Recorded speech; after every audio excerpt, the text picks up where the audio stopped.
Okay, so our first speaker is going to be Pedro Perez from the University of Huelva in Spain. He's had a really impactful career more recently exploring a lot of CH functionalization chemistry using what we call acceptor carbines. And he's developed a series of interesting catalysts based on copper, sort of sterically crowded copper and silver catalysts that you'll hear about. And more recently, he's been doing a lot of sort of predictive modeling of these reactions to understand what sort of structural features control site selectivity in these types of reactions. So Pedro, we're really excited to hear about your work, and we look forward to your presentation. Okay, let's share.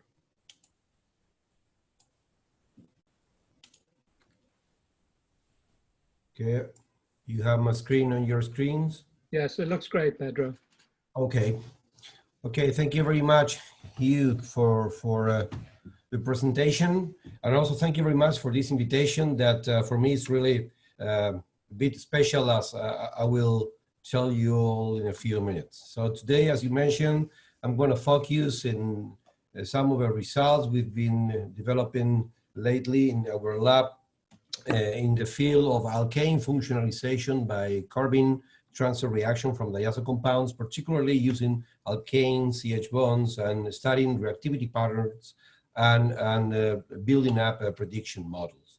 So in our lab, we are focused in the development of homogeneous catalysts for functionalization of hydrocarbons, either unsaturated or arenes or alkanes. And we have mainly employed manganese or iron, groups of metals such as nickel and palladium, and also copper, silver, and gold. And these three group 11 metals are our favorites. And with them, we have employed these ligands you see here, tris-pyrazoyl borate, tris-pyrazoyl methane, tris-pyrazoyl amines, and nitrogen heterocyclic carbene ligands. So today I'm going to focus on the use of silver with tris-pyrazoyl borate ligands, and as I mentioned, in the development of a catalyst for a functionalization of alkanes by means of a metal-induced or metal-promote carbene transfer, such a way that we promote the insertion of a carbene moiety into the CH bond, leading to a new carbon-carbon bond. And as I said, this is quite a special invitation from Hugh, because actually we were completely inspired by his work at the end of the 90s with the rhodium-based catalyst for the functionalization of alkanes and cycloalkanes by means of this methodology. So in this paper by 1997, Hugh's group developed this rhodium-based catalyst for a modification of cycloalkanes in a reaction that takes place through the intermediacy of a rhodium carbene intermediate. And then the CH bond, as you see here, is not a classical CH activation by the metal, but the direct interaction of a CH bond with a carbenic carbon atom. So we have this three center intermediate or transition state, sorry, and then from here, the new carbon-carbon and carbon-hydrogen bonds are formed. And shortly after that, he published also this very nice paper that it's been also an inspiration for us, as you will see later on, in which his group performed these competition experiments between cyclohexane as the reference and many other substrates, so building this scale of relative reactivity. So more or less 20 years ago, and based on these two contributions, we started to develop our catalyst based on, first of all, copper, then silver for this transformation. Our first entry in the area was based on the use of this TP-mesetyl copper complex as a catalyst for this transformation, and it was possible to modify the CH bond of a THF and then, more importantly, of cyclohexane. But we have to build more electrophilic metal center using this per bromo tris-pyrazoyl borate also with copper, and with this one, we were able to access the secondary side of a pentane, and moving to silver, then we accessed the primary side. So it was kind of a slow transition from less to more inactivated CH bonds. And finally, along the years, I don't have time to tell the whole story, we were able to access methane. We were able to functionalize methane with this methodology by employing perfluorinated tris-indazolil borate, also with silver as the metal center. And this was a contribution we developed with Gregorio Asensio at the University of Valencia in Spain, and also Michel Etienne at the University of Toulouse in France. And we prepared a series of perfluorinated tris-indazolil borate ligands and the corresponding copper and silver complexes. And particularly with the silver ones, the center was quite electrophilic. Here we have the X-ray structure of one of a member of the series, TPF21, silver, and here we have a CO. And if you take a look at the new CO, we have 2167 wave numbers, meaning that the metal center is quite electron poor. And with these compounds, we studied the reaction of methane with ethyl diazoacetate, and we employed as a novelty in this strategy supercritical carbon dioxide.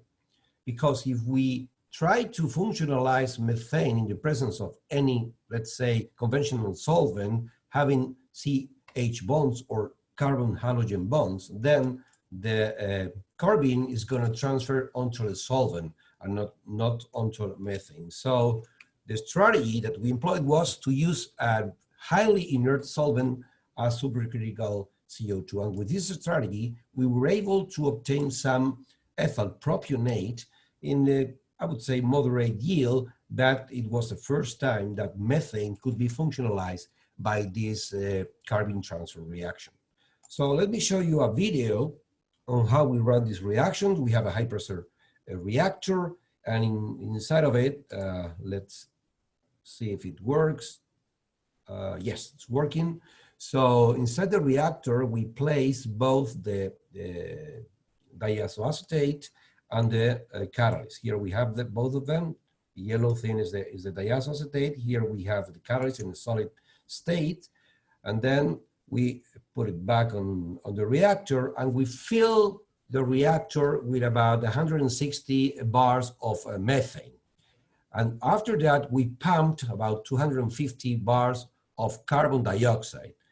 Under those conditions and above 35 degrees, then CO2 becomes supercritic. So at the beginning, as you see here, there is only gas inside, but then when reaching the temperature, we observe the formation of a fluid that is supercritical CO2, and just 3-4 minutes later, what we have is just a fluid. In here we have methane and CO2 and catalyst and ethyl diazoacetate. And then direct injection into a GC give us the corresponding reaction outcome.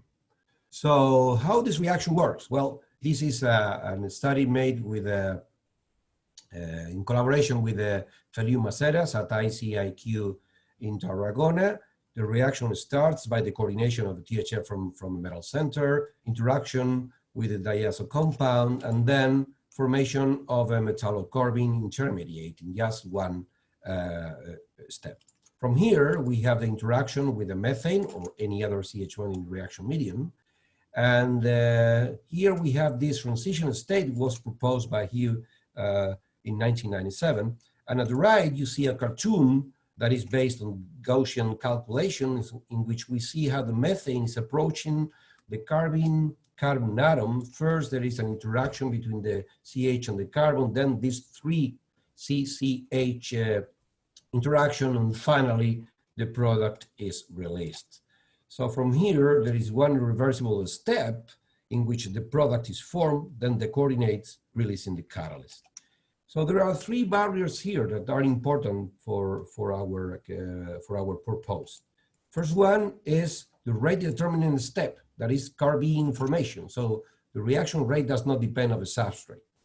Second one is the interaction of the metallocarbene with the methane.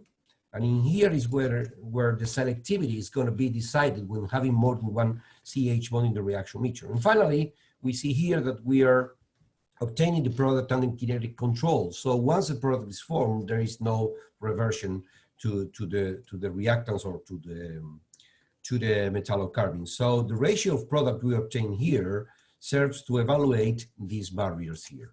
Okay.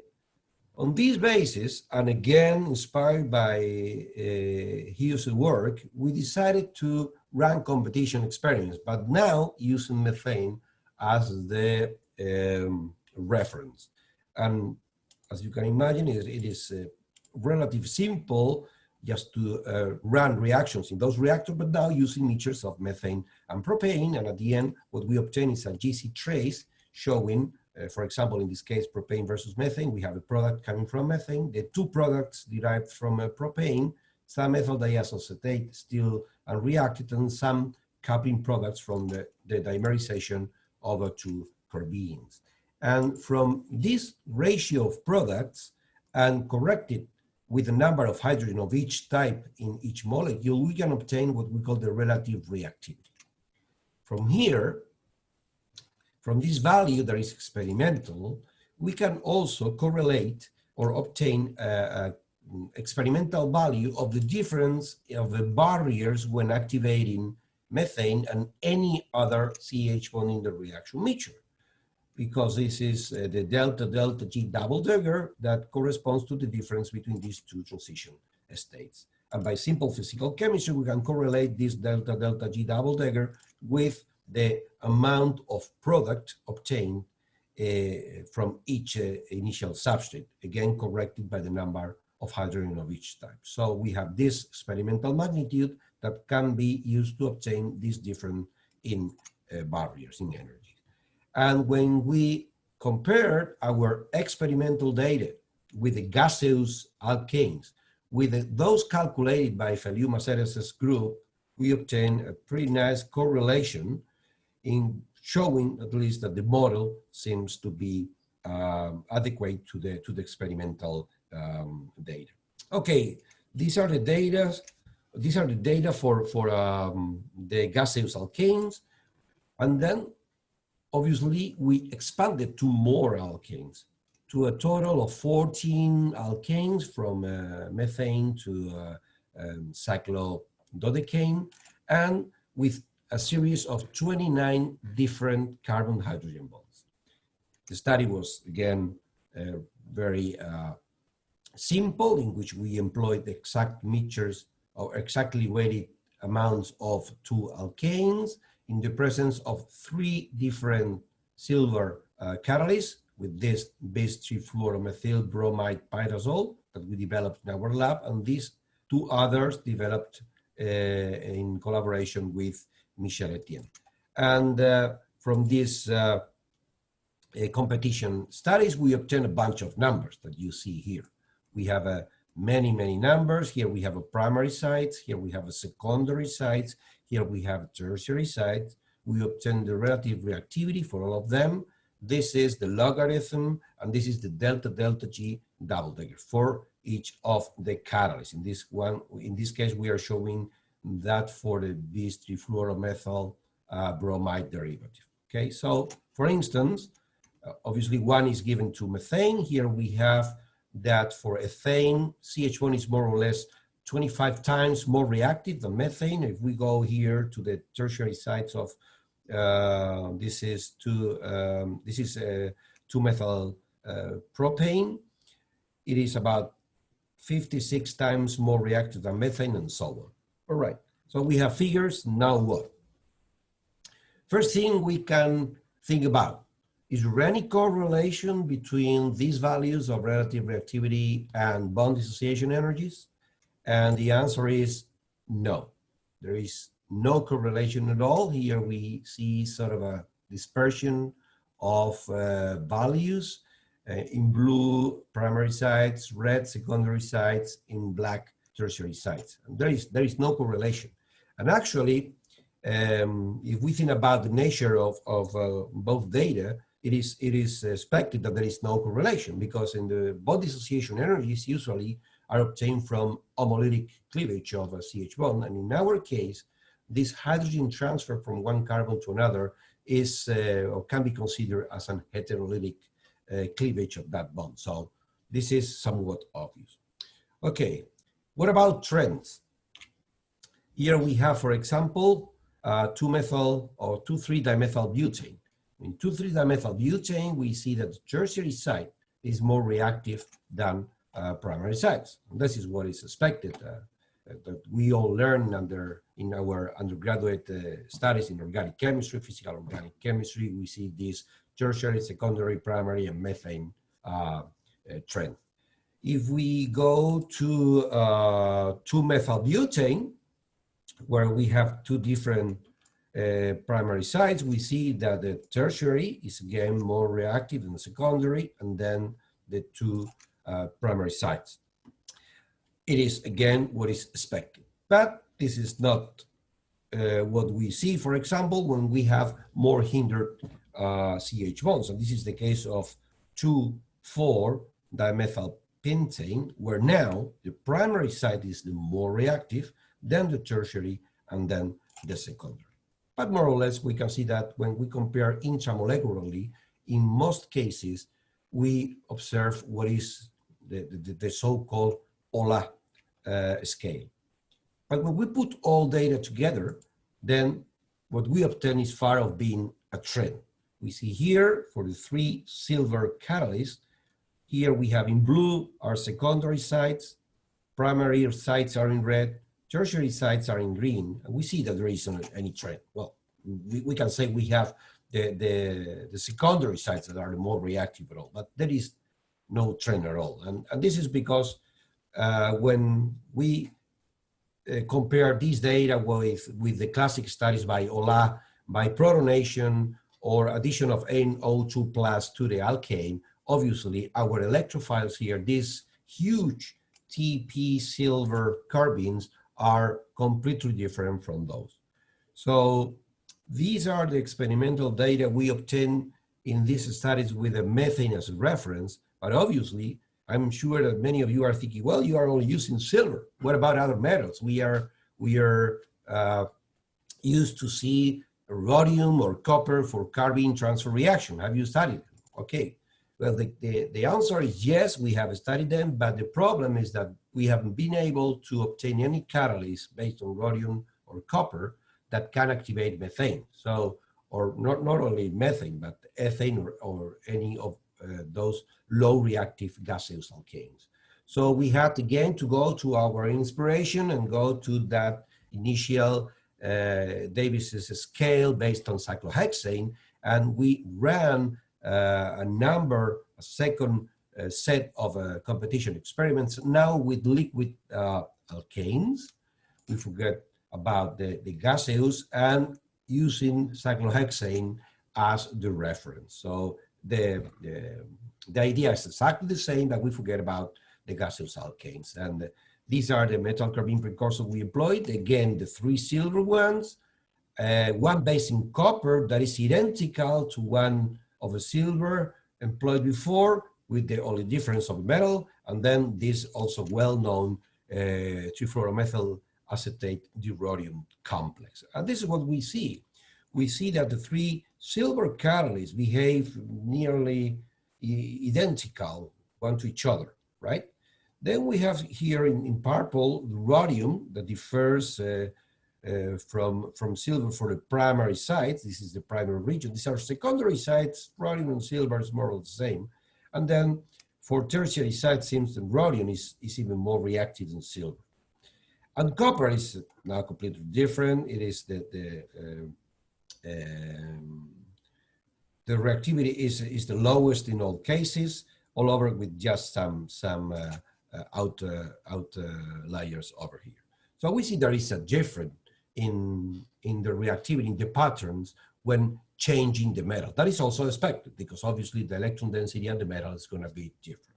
So in the case of the silver, we see there is an steric effect, and in the case of metal centers, when we change from silver to copper to rhodium, in addition to the static effects of a ligand and of a CH bond, there is an effect of electrophoresis. So once we had all those experimental data, and since we all see every day in the literature all this excellent work on this structure and activity relationships, we thought about a possibility of doing something related to that. And we looked for this relation between the experimental data and a series of descriptors, but always thinking in descriptors that are easy to understand. I have to say that Feliu Baceras, who has done a great work in this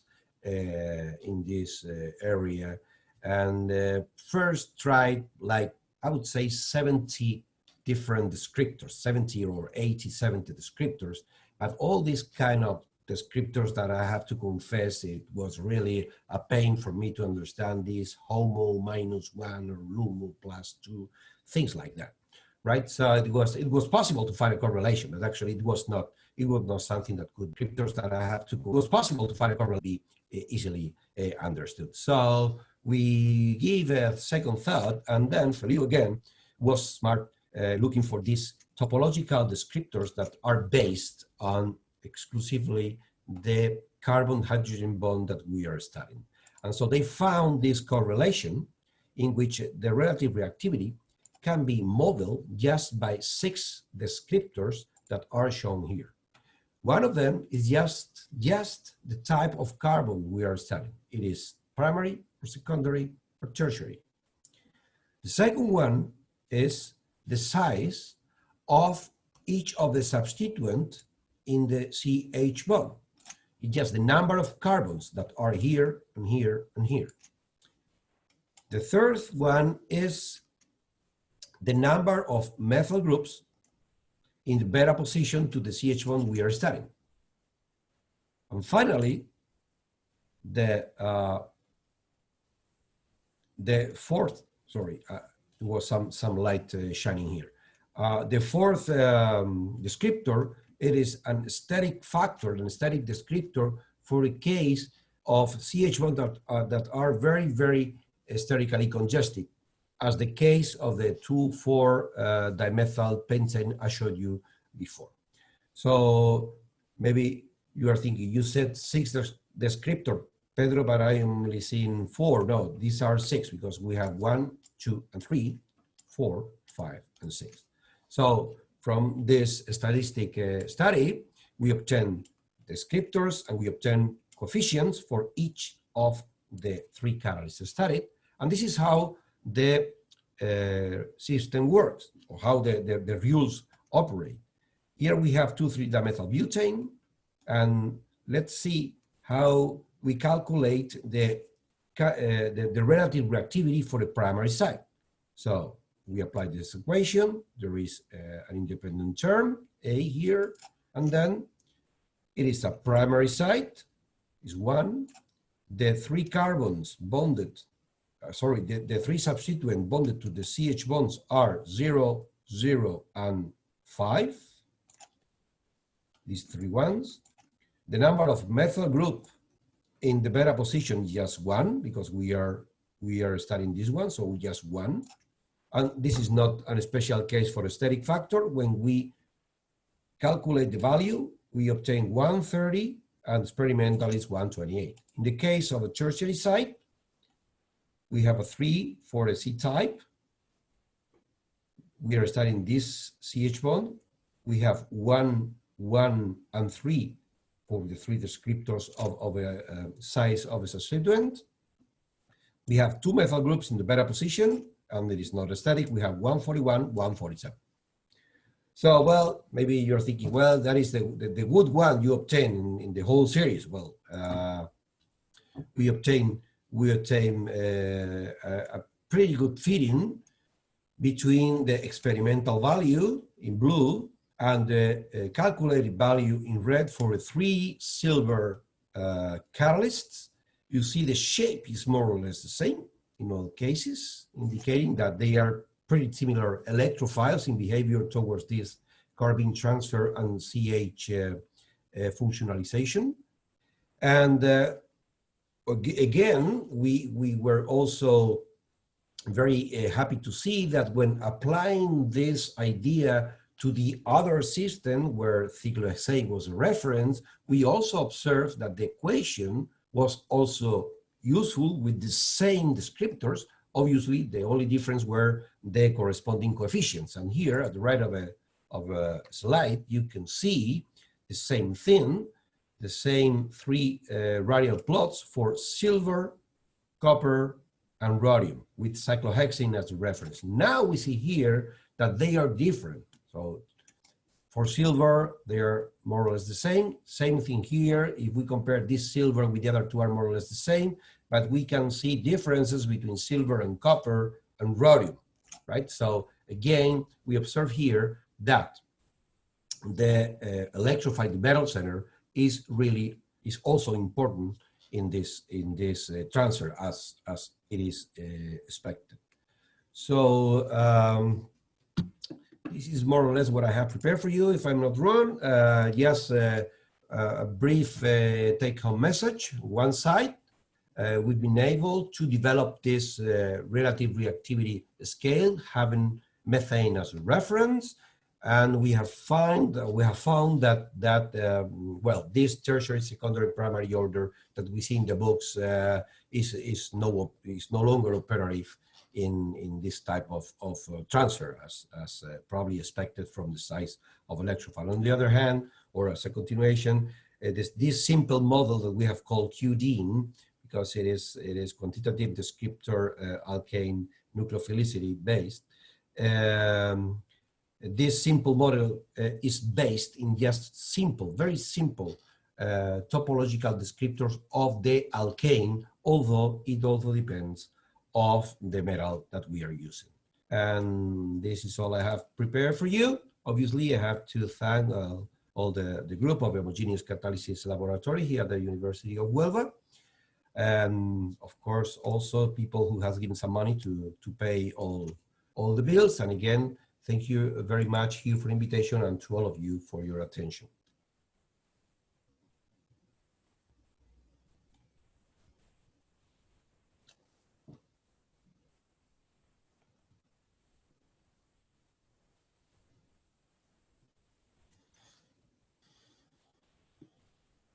Hugh, if you're speaking, I think you're muted. We have the opportunity of responding to this. Now, can you explain how we do this, Rio? Absolutely, yeah. Basically, you can just go back to your Menti and you have options for giving some reactions to the presentations. Thank you, guys. We're starting to see a lot of them now.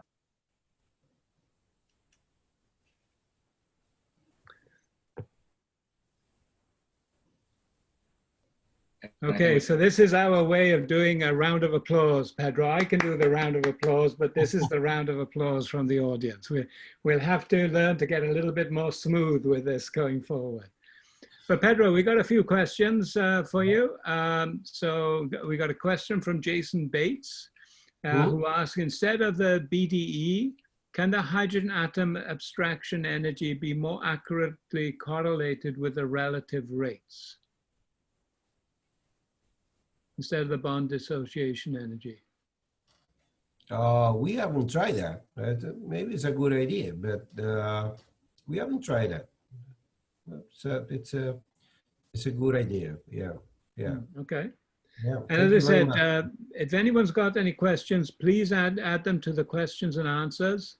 The discussion can go as long as there's questions there to be available.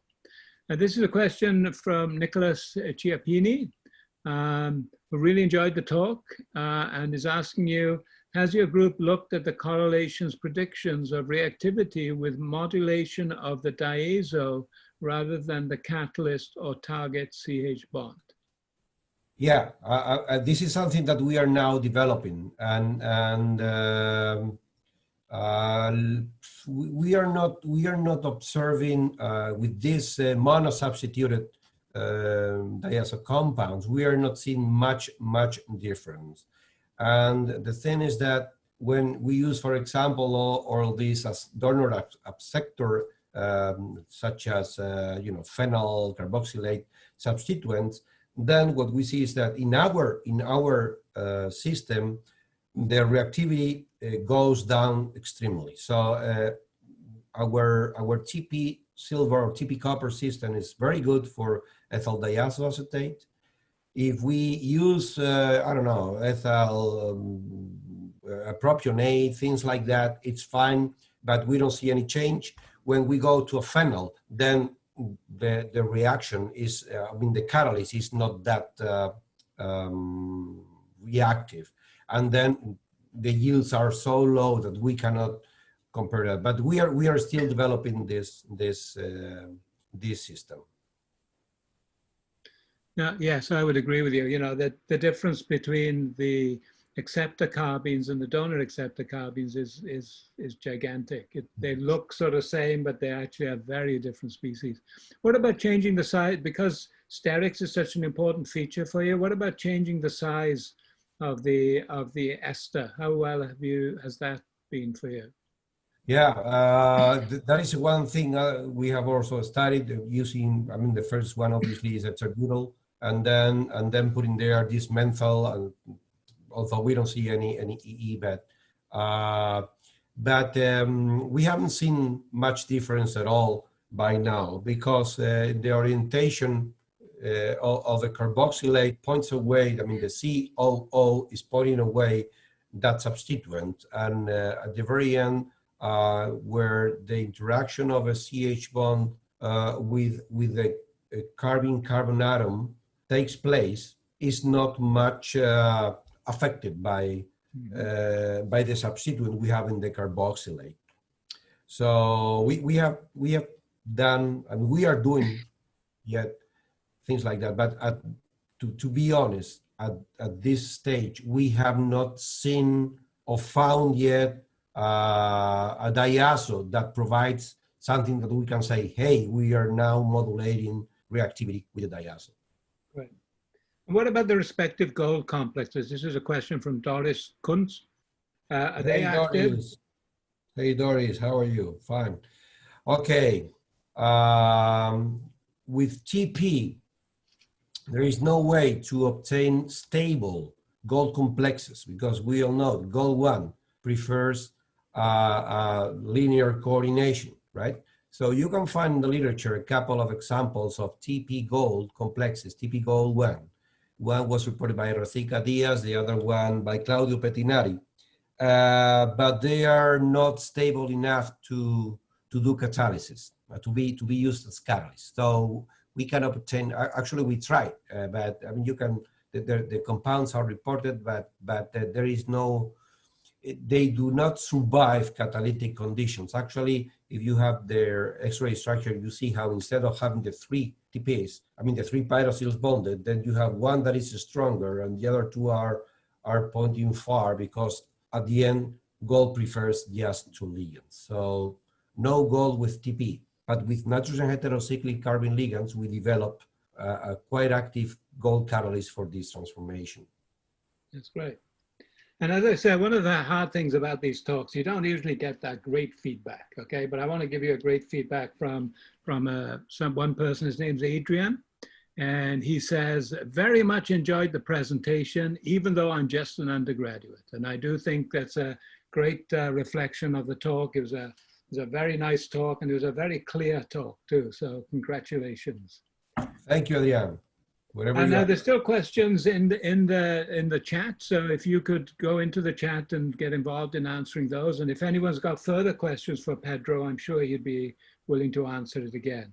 And so as we typically finish a talk, I don't know whether we can do this again, Rio, but let's show our appreciation through Menti to Pedro. Thank you, Pedro. Thank you, Hugh. It's been a pleasure.